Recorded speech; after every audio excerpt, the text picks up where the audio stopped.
Welcome to Femme Furious, a podcast where pop culture meets a feminine framing. I am your host, Julia Rose Portella, and today is our last day off campus at Briar U. Before we dive into today's episode, let me tell you how you can support and follow the podcast. First and foremost, you can subscribe anywhere you get your podcasts. You can watch full video breakdowns on YouTube. You can go and get more cultural analysis over on Substack. You can get group chat vibes over on Patreon. You can follow on TikTok and on Instagram at FemmeFuriousPod. And if you like the intersection of spirituality and pop culture, guess what? I have a new show that just launched out in the world. It is called Third Eye View. It is out everywhere you get your podcasts. Wherever you are listening to this, go and listen to that first episode. It talks about the Fool card in tarot, and we will be exploring for the next couple of weeks each and every card in the major arcana, talking about the tropes and archetypes that are in these cards that influence the stories that we love today. So go and listen to that. It's out in the world. Like that podcast, subscribe over there. And I am so excited to share it with you. And I'm excited to be wrapping up our journey here with the deal today. I'm going to just kind of jump right in because I have a few things that I really do want to cover. And we get right into this in the story. So I'm going to kind of oscillate between key themes and key moments as we go through. But I'm going to start with a key moment, which is Hannah and Garrett finally, blink, blink, blink, finally defining their relationships. Garrett immediately comes into this stretch of chapters hot and fucking heavy. He is just down bad, and he's willing to just fly off the freaking handle when he realizes that he has these feelings for Hannah and that Hannah still has this date planned with Justin. So he immediately begins asking her. He cuts right to the chase and is like, what's going on with you and Justin? There's no cushioning to his questioning. He just gets straight to the point, which I do like this about Garrett Graham. I know I've been hard on him as we've gone through each and every episode. He's better on the second half of the book, I will say that. But I like that he's very direct. He doesn't sugarcoat things. He doesn't play a lot of twisted games. He just gets right fucking to it. And I appreciate somebody who does that. I like a straight shooter. So then Hannah gets into explaining hey, Justin asked me out before all of this stuff started between us. And it starts to reframe this timeline that they have about their relationship.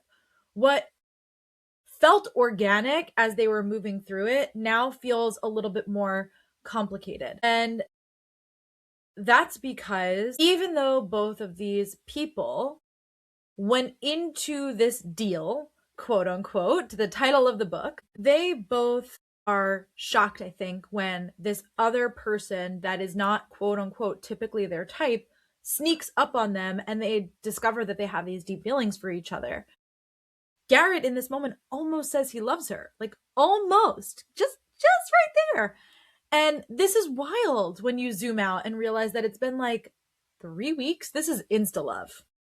I don't like this in a book, but whatever, it is what it is. It's been literally 3 weeks, maybe a month. By the time Garrett and Hannah are having this conversation, we are in early November and midterms have just passed, which are typically in colleges around the beginning to middle of October. So the fact that he is on the edge of a love confession tells you how deep they have been able to go with each other this fast. Call it what you want.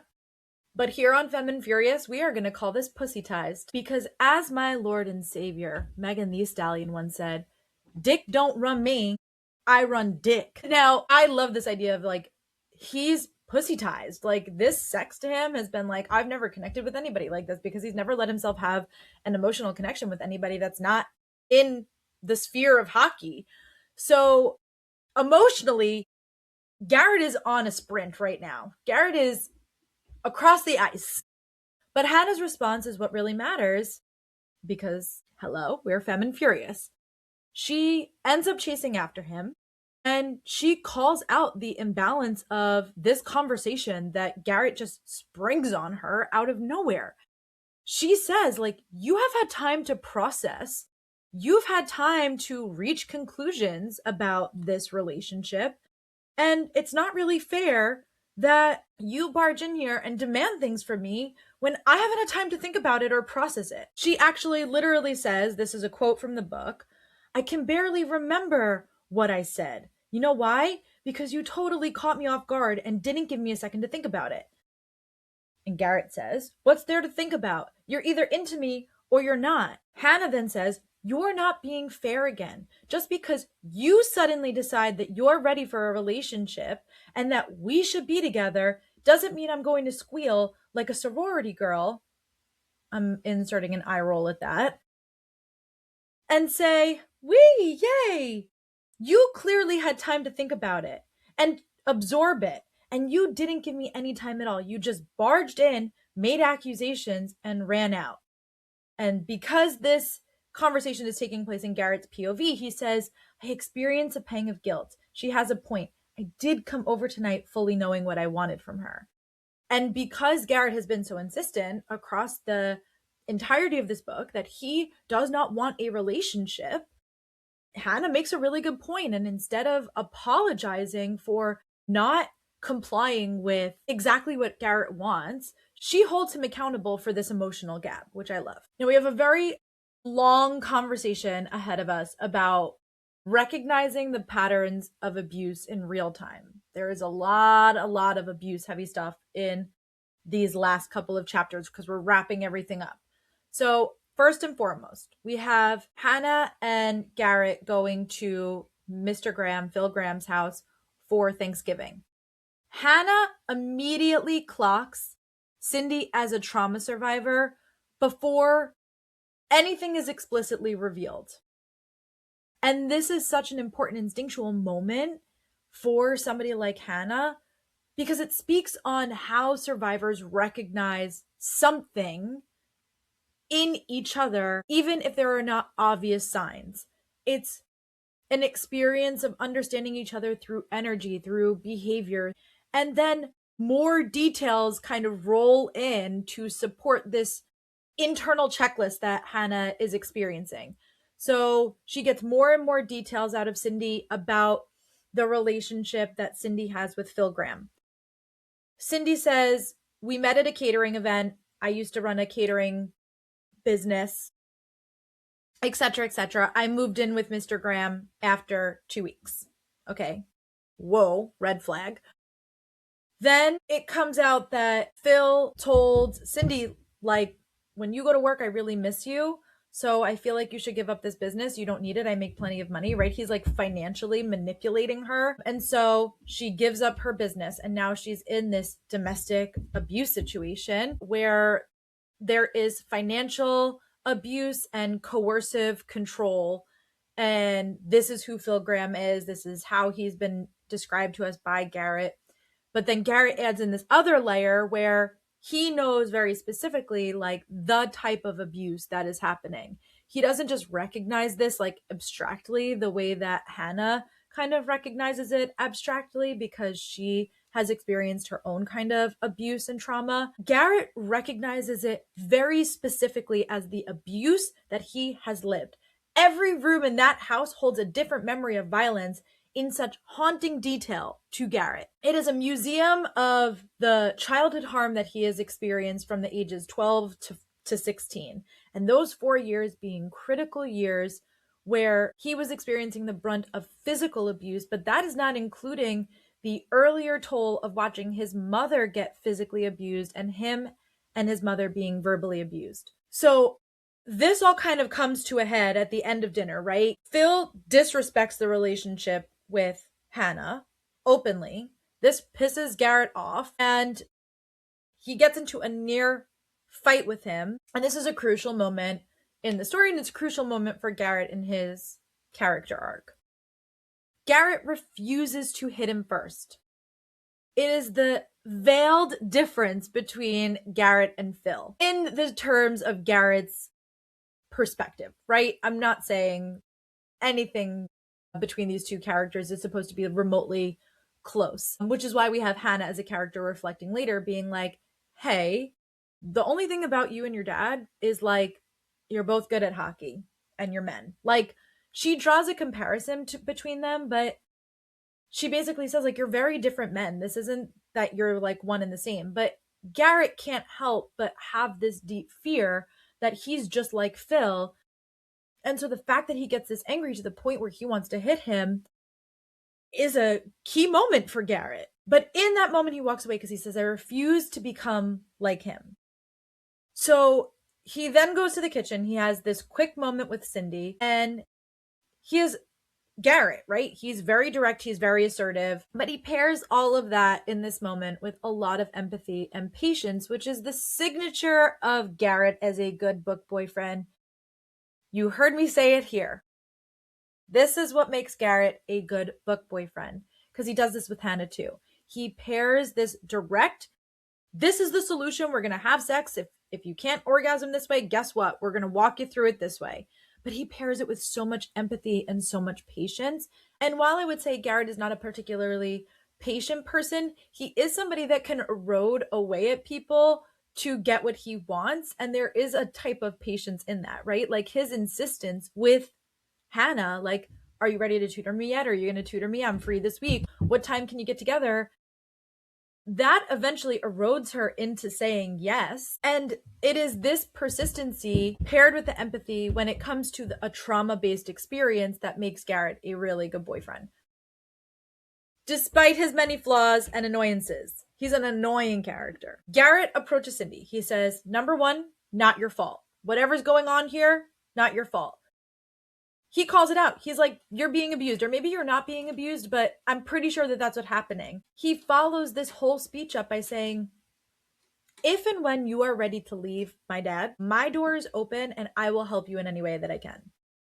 There is no pressure to what he says to her. There is no savior complex to what he's saying to her. He is literally just opening a door. And this is what makes Garrett so lovable in the back half of this book. By the time we get to the end, I'm like, okay, I kind of get it. I kind of get the Garrett Graham of it all. But in this conversation that he has with Cindy, Cindy flinches and acts like she's afraid of him. And this is what breaks Garrett. It causes him to crash the fuck out. Now, on Cindy's end, it's just showing how abuse distorts perception, right? It is so deeply ingrained in somebody who has been physically abused that even safe men like Garrett can feel dangerous even if they're not. But this goes ahead and emphasizes this deep fear that Garrett has about being just like his dad, especially because he's consistently comparing himself to him to be better than him.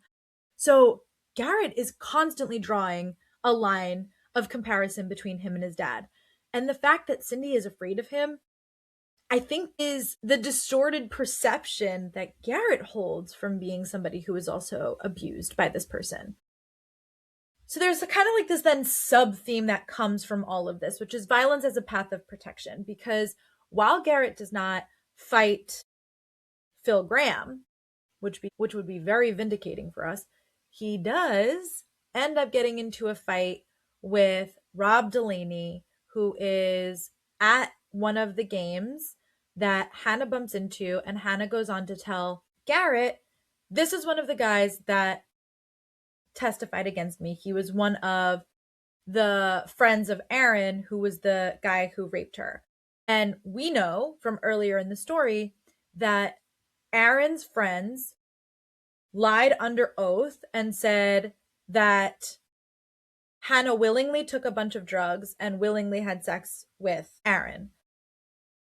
They were lying. They knew that that was a lie. And Rob Delaney's father is the one who makes a comment that ends up sparking the fight between that man, his father, Rob Delaney's father, and Hannah's father. And that's why Hannah's father ends up getting arrested. So all of these guys have testified against Hannah and have essentially put a scarlet letter on her, so to speak, in her town, even though she was actually assaulted by Aaron. So she bumps into Rob Delaney. Rob kind of tries to make it out of there without a skirmish, but Garrett immediately senses something's off with Hannah. So he's like, tell me what's going on. She tells him what's going on. He goes over there. His reaction to Rob Delaney is immediate, it is swift, and it is physical. Violence takes over. He goes into a blackout rage. He can't even see straight. He can't even process straight. He's so lost to his rage that by the time Logan pulls him off and shoves him against a wall to calm him down, Garrett takes a swing at Logan, who's like trying to get through to him in this haze. And that's when Garrett's like, oh shit, I hit Logan. And that's what starts to bring him back to reality. Garrett is trying to be a quote unquote good man, but he's still using the tools of toxic masculinity and violence when pushed. Even though Hannah points this out to him, she doesn't begrudge him for doing it. And she reorients the conversation around how men like Phil Graham continue to get away with abuse like this. So I thought the speech was really profound. So Garrett and her having this conversation, and she points out that this happens in a structure of the patriarchy literally all the time. Garrett's like, why aren't you angry that your rapist is walking around free? And she's like, I am angry, but like, look at your dad, for example. He's just as much of a criminal and a bad person as Aaron is, and he's walking around free. And Garrett's like, yeah, because nobody knows what he's done to me and my mom. And Hannah gives this incredible speech where she says, and you think if they knew they'd stop idolizing him? Some of them might, but I guarantee you that a lot of them won't care because he's a star athlete and he won lots of games, so that makes him a hero. Do you realize how many abusers are walking around unpunished? How many rape charges are dropped because of insufficient evidence? And how many date rapists get away with what they've done because the victim is too scared to tell anyone? So yeah, it's not fair, but it's also not worth agonizing over. This is such a fucking dark, chilling, depressing fucking speech about the patriarchy. She reminds all of us that abusers walk free and that the system fails survivors every single day. It pulls focus away from Garrett's reaction in the violence of it all and brings it back to the broader injustice of just how fucked up the patriarchy is. And the thing about this book is our characters get a happily ever after, but the happily ever after isn't a clean, like, washing away of the abuse, because both of their abusers are still walking free at the end of this book. So there is not justice for them in the context of that part of their journey. There is just the happily ever after and the moving forward together that they are able to do. And that's sort of, I guess, the thesis that maybe Elle Kennedy is going for, because Hannah continues the speech and she says, remember what you told me on Thanksgiving, how your father isn't worth your anger and revenge? Well, that's the best revenge right there, Garrett. Living well and being happy is how we get over the shit in our past. I was raped and it was awful, but I'm not going to waste my time or energy either. Not on some pathetic, screwed up guy who couldn't take no for an answer, or his pathetic friends who thought he deserved to be rewarded for his actions. So she says kind of like, this isn't going to ever be neat or clean. We're never really going to get justice for the things that have happened to us. So we just need to be happy and move forward together. I think that's very rooted in what happens in our reality, but I think that's a fucking depressing way to look at the way that the system responds to abuse, particularly when it's white, straight, hetero men, right? Alpha men who are being confronted by the people that they have abused. So while we're on the topic of abuse and patriarchy, Phil showing up at Hannah's workplace is pure intimidation theater. And now this man is inciting abuse onto Hannah. Poor Hannah. He doesn't see her as a person. He literally sees her as a variable in Garrett's life that is detracting from Garrett's ability to play hockey well. He calls her co-ed pussy, which is so dehumanizing in the most blatant form. He completely objectifies her in this way as somebody who is getting in the way of his investment. And that is a key word. Garrett to Phil Graham is a ROI, his return of interest. So when Phil threatens to then cut Garrett off, once again, it is this financial abuse that he is inciting on Garrett and now essentially on Hannah. He is once again reinforcing a system of the patriarchy where money equals power and then using that power to dictate relationships. All abuse of any kind is rooted in manipulation to one degree or another. So the fact that Phil then attempts to threaten Hannah by using her feelings for Garrett against her is so deplorable and so abusive. And Hannah, who is afraid and in love, wants to prioritize Garrett, so she just allows this behavior to unfold because she doesn't want to put Garrett in a position to have to make choices that are going to be this difficult and this hard, especially if it's going to get in the way of his future when she knows that this thing in hockey is so important to him. Naturally, this then leads to the blackmailing, essentially, of like Hannah to break up with Garrett. And this leads Garrett to keep spiraling out, thinking that the breakup has to do with this fight that he had with Delaney. He's like, surely she's sees how violent I am, and that's why she's breaking up with me because I'm just like my fucking father. That's what's tragic about this. Phil's abuse convinces Hannah to lie to Garrett, but in doing so, she is reinforcing Garrett's deepest fear, which is that he is not a safe person to love. Then we have MJ. Now, MJ apologizes to Hannah at the Winter Showcase. This is obviously a minor moment in the grand scheme of things, but it goes to show how many people were being manipulated and abused in this book. So Cass completely manipulates MJ into dropping Hannah and to making this performance everything that he wants it to be, even if it's not what's best for MJ and certainly was not what was best for Hannah. And then MJ goes along with it because she has feelings for him. He exploits that in order to get what he wants. And as soon as he does, he dumps her.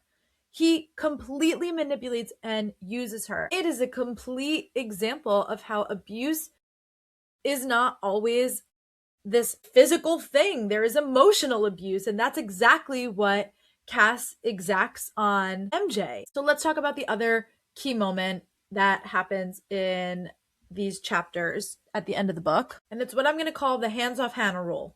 Okay? We all know what I'm talking about. Garrett's campus-wide ban is unhinged at best. No one can date Hannah because he said so. Sir, that is wild behavior. In his mind, though, this is Garrett overstepping to be protective. He knows that she's lying.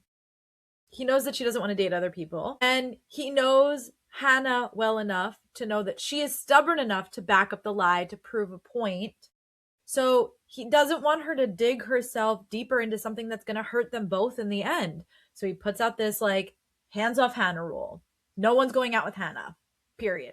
This is where my favorite topic comes into play because intention and impact, hello, here we are once again talking about it. The intention and the impact at odds with one another. From a feminist lens, this is controlling and nightmare fuel, in my opinion, because even if he's right about this, he is completely removing her agency. Completely removing it entirely. However, Hannah marching into a locker room full of naked hockey players to confront him, fucking iconic. Their final fight, confrontation, shower, steam down is when all of the pieces finally click into place. So Garrett keeps pushing. Why did you lie? Why did you lie? Why did you lie? Why aren't you seeing anybody? Why aren't you dating anybody? Right? He keeps pushing her because he knows that something else is up. So when she finally admits that his father threatened her by threatening Garrett, the conversation can then shift. Like, Garrett gets out of the shower. He's like, gets into the car and he's like, we need to get to your house immediately because it's the closest to the hockey arena. We need to talk this out now. He's like stunned into silence when Hannah actually says, like, it was your dad. Now Garrett has the clarity. Now he understands. And more importantly, now he has power to change the situation. Because with his inheritance, which he received on New Year's Day, he's no longer financially tied to Phil. So he's actually not only saved like a bunch of money working at this construction site, but now he's got all of this money. And by the way, he doesn't need all that much more money because he knows that he's getting drafted. They don't mention that in the book. I'm mentioning that here. But he says like, oh, my grandparents left me an inheritance to like take care of me through the rest of school and like probably some years after, which means that he's inheriting a lot of money. Fine, great, whatever. But on top of that, like he knows definitively he's getting drafted. They say, I think earlier in the book that he could have drafted out of high school, but he decided to go to college.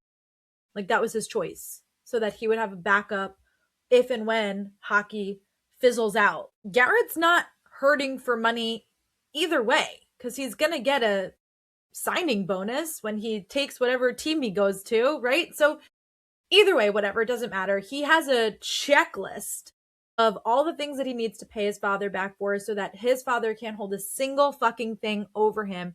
And he says, not only did I pay that, I paid him that plus interest, basically. So he pays his father back. It's symbolic. It is severing this abusive control at the root. So next year, if Phil is like, hey, Cindy wants you to come to Thanksgiving, Garrett's going to be like, fuck you, old man, because now he doesn't have to worry about anything getting paid for, his hockey gear, whatever. But let's go back to Cindy because she leaves Phil, right? This is the ripple effect. I think Garrett offering her permission and safety in the event that she wants to leave him is what gives her the confidence to actually get up and go. So we don't know a ton about it. We just kind of get a little one-off like, hey, Cindy has left my dad. But I think that that is critical to talk about. I'm going to kind of go through some feminist footnotes. These are like things that I didn't really want to talk too deep about or that we've talked about, but that I want to mention here at the tail end of this episode. First and foremost, let's talk about post-sex energy in women because there is a conversation that happens between Hannah and Garrett about their energy levels after sex. So there is an interesting biological discrepancy that happens for women and men after sex. Hormonal stuff, right? But men have a sharper spike of prolactin, which is linked to drowsiness. Women don't have the same dramatic spike of that. In fact, women experience typically a higher release of oxytocin, which leads to this feeling of wanting the pillow talk, the connection, gives them a sense of alertedness. It's paired usually with an adrenaline spike for them. I just thought that that conversation was interesting because there is some like biological reasons as to why. I am not a doctor, so I'm not probably giving you the full or correct amount of details on this, but I do think that it was interesting. I also wanted to just give a quick little note to this idea of the martyr as the woman, because Hannah chooses to hurt Garrett and really hurt herself in order to protect him. And it reflects a social contract that women have where they are socialized to absorb the emotional harm in order to maintain the stability of the men around them, whether that's Phil or Garrett in this case. All right, I don't have a full burn book, so I'm just gonna mention a couple things at the end of the episode that we didn't talk about but that I really loved. We're doing a baby burn book today, okay, because I don't have something for every category, but I do want to mention here as maybe the Shiro Award or Speak Your Truth Trophy. Like, I don't know which one I want to put this under, but anyway, I'm gonna read the entire passage. Stick with me here. Penises, sweet Jesus, penises everywhere. Horror slams into me as I register what I'm seeing. God, I've stumbled onto a penis convention. Big penises and small penises and fat penises and penis-shaped penises. It doesn't matter which direction I move my head because everywhere I look, I see penises. Fucking hysterical. Penis-shaped penises. My favorite type. I also just want to say, I love the lines. This is the most fucking romantic shit to me. I'm so weird like this. I fucking love when Hannah calls Garrett for New Year's and he answers the phone and he says, Happy New Year, Hannah. And she says, Happy birthday, Garrett. Like, that to me is how in sync they are.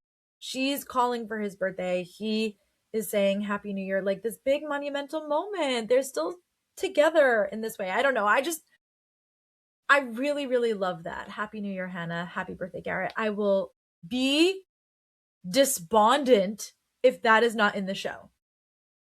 But we are now officially done reading the book, The Deal. We are watching the show. We're doing episodes 1 through 4 next Friday. If you are a bookish babe and you want to read the next book with us, we are doing Every Summer After. It's great so far. I'm loving it. Can't wait to write an episode on it. Thank you for tuning into Femme Furious. I will be back on Sunday. We are diving into Margot's Got Money Troubles, episode 6. I'll be back on Tuesday with Euphoria. We will be back next Friday doing episodes 1 through 4 of the Off-Campus series on Amazon Prime. And until then, go enjoy some penis-shaped penises.